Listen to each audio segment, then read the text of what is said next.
escalabilidade vertical.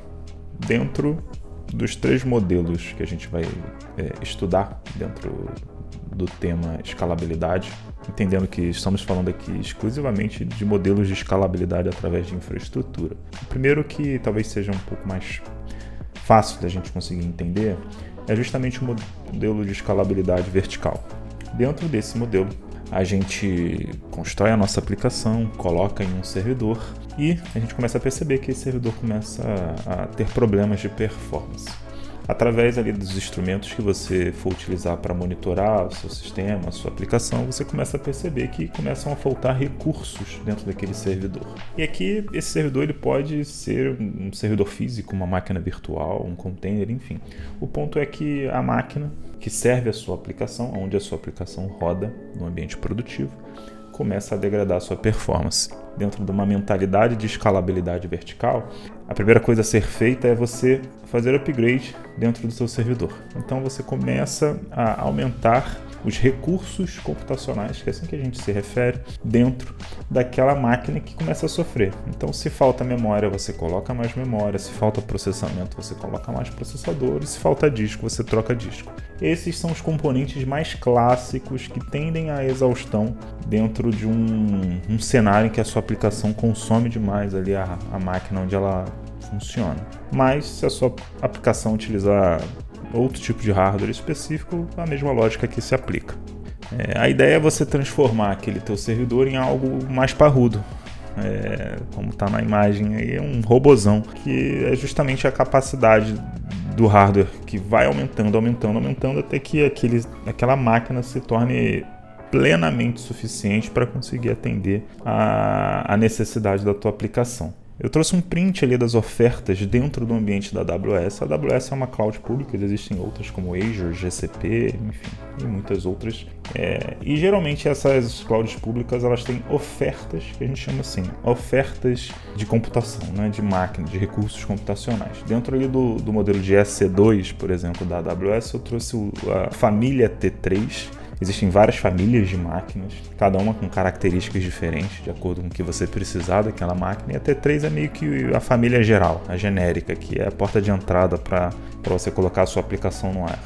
E ela tem ali cada linha dessa tabela representa uma oferta diferente. Tem a Nano, a T3 Nano, a T3 Micro, a T3 Small e vai até a 2X Large. Cada linha, cada oferta da família T3 vai ter uma configuração de recursos computacionais diferentes. Às vezes com mais vCPU, que é dentro dessa coluninha vCPU. Você pode entender esse vCPU como CPUs virtuais. Obviamente, cada oferta vai ter ali um custo associado, e aí você encontra esse custo dentro desses créditos de CPU por hora. E para cada oferta também você tem uma quantidade de memória que é disponibilizada. Então aqui é só um recorte de uma das famílias dentro da AWS, e você tem muitas outras. E não só a AWS tem esse tipo de serviço, como a Azure tem esse tipo de serviço, como a GCP tem esse tipo de serviço e outras clouds públicas. Quando falamos de escalabilidade vertical, por exemplo, se a gente tem dentro desse print que a gente está analisando agora, se a gente tem lá uma oferta, estamos rodando a nossa aplicação numa T3 Nano e a gente percebe que essa aplicação está muito lenta, ela está consumindo muito CPU ou muita memória, você pode ir aumentando ali a configuração dessa máquina. O mesmo racional aqui pode ser utilizado quando a gente está falando de servidores físicos, né? Os chamados bare metals. Às vezes as empresas ainda têm seus data centers próprios, enfim, e de alguma forma precisa também escalar as suas aplicações e por vezes a troca ou a substituição do servidor ou de componentes daquele servidor faz com que a gente consiga atingir a escalabilidade vertical.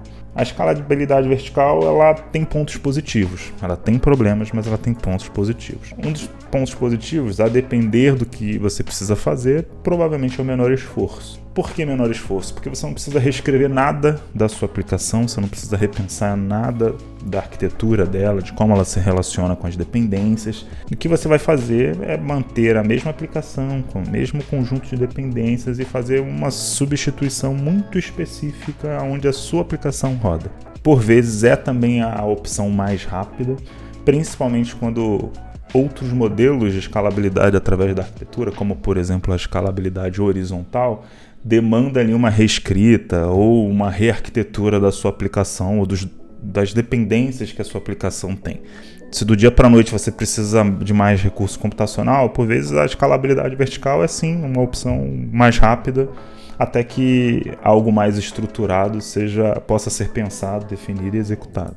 O último ponto positivo que eu trouxe é que você tem uma visão clara do impacto das ações relacionadas à escalabilidade da sua aplicação. Quando você tem uma escalabilidade vertical, você tem um gargalo no CPU, você investe mais dinheiro e troca a sua CPU, todas as métricas decorrentes ali dessa ação são muito claras, você consegue relacionar diretamente. Quando adotamos às vezes um modelo de escalabilidade horizontal, que é o que nós vamos ver na sequência, a gente acaba tendo que repensar um pouco da arquitetura da sua aplicação. E aí toda vez que você precisa reescrever a aplicação ou reescrever a forma como a sua aplicação lida com as dependências dela, você acaba tendo alguns ganhos e algumas perdas e fica talvez não tão claro associar melhorias de performance com o ato isolado de você adotar uma política de escalabilidade diferente. Sobre os pontos negativos, esse é um modelo de escalabilidade bastante limitado. Não precisa ter uma bola de cristal para a gente entender que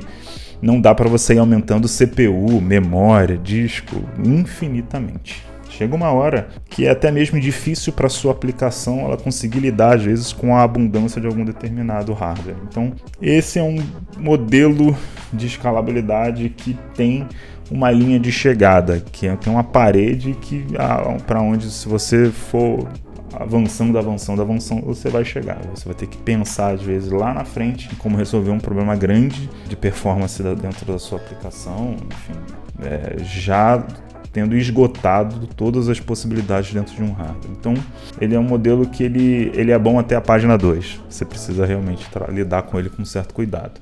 Ponto único de falha. Talvez essa expressão seja nova para você, mas significa que você, dentro do desenho da sua aplicação, você tem um lugar só que, se aquele lugar dá errado, todo o teu sistema começa a falhar.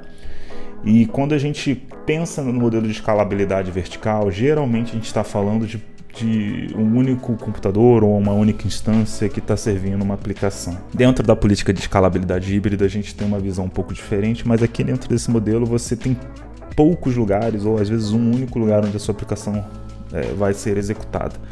E por que essa característica ela é um ponto negativo dentro da mentalidade da escalabilidade vertical? Porque se você for escalar a sua aplicação dentro desse único lugar e esse processo de escalar a sua aplicação não dá certo, você vai ficar com toda a sua aplicação fora do ar.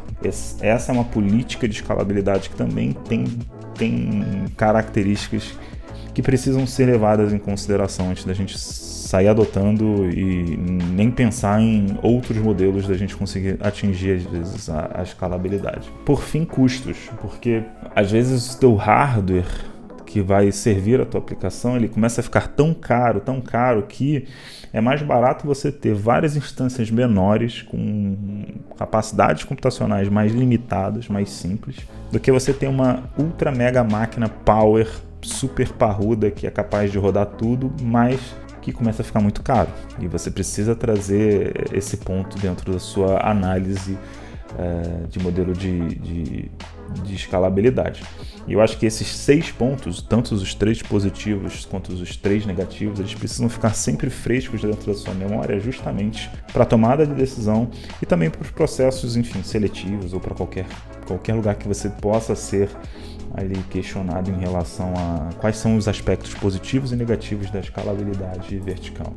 Sobre alguns exemplos dentro desse modelo, né? A gente tem situações bem específicas de hardware e de software que o modelo de escalabilidade vertical ele precisa ser levado em consideração como o grande modelo padrão. Às vezes, por uma questão contratual, você não pode pegar simplesmente um servidor que está rodando dentro da sua infraestrutura e sair colocando várias instâncias dele. Às vezes a tua aplicação ela não foi bem projetada para lidar com diversas instâncias rodando simultaneamente, que é o que a gente propõe dentro do modelo de escalabilidade horizontal. E, portanto, existem especificidades que demandam primariamente o modelo de escalabilidade vertical. Um exemplo claro é o de banco de dados, principalmente bancos de dados onde você tem um único ponto de escrita daquele dado, né? Às vezes você tem ali, o MySQL é um bom exemplo disso, né? Você pode ter várias instâncias de leituras ali, recebendo réplicas e cópias dos dados, mas você vai ter uma única instância de escrita. E pensar em escalar essa arquitetura de banco de dados, ela geralmente vai exigir uma rearquitetura geral da sua aplicação. Você vai ter um particionamento de dados, enfim. Não cabe muito aqui pra gente dentro dessa conversa, e eu acho que vale um conteúdo específico sobre isso, né? Sobre como a gente escala banco de dados. Mas se a gente está falando de um banco de dados relacional, em geral você tem um único ponto de escrita e é melhor você simplesmente ter um servidor mais parrudo que consiga lidar melhor com as escritas do que dentro de um tempo hábil você conseguir rearquitetar todo esse processo de escrita e conseguir ter ali um modelo mais distribuído.